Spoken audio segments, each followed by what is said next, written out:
ভাদ্রের খরতাপে সবাই যেন দিন গুনছে আশ্বিনের আবাহনে। কেননা আর মাসখানেকেরও কম সময় হাতে। মর্তলোকে আসবেন দেবী দুর্গা।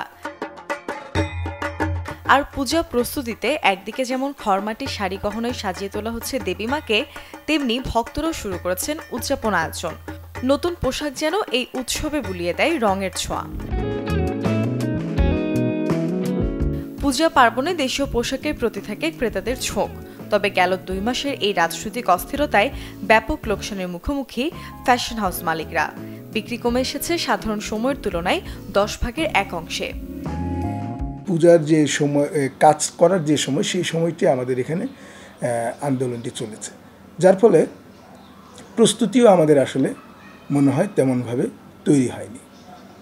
এবং এই প্রস্তুতি না থাকা এবং আমাদের এখন যে দুদুল্যমানতা যে আসলে পূজাতে কী ধরনের ব্যবসা হবে এটি ঠিক খুব পরিষ্কার না।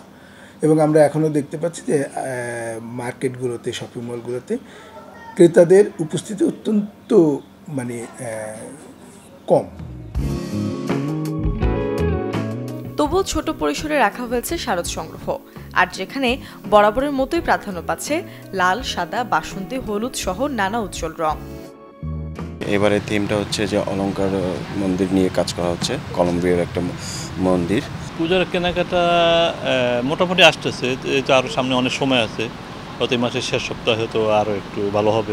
যেটা পছন্দ হয়, যেমন আমি এখানে আসছি দেশি দশে দেখার জন্য, যেটা পছন্দ হবে সেইটা কিনবো।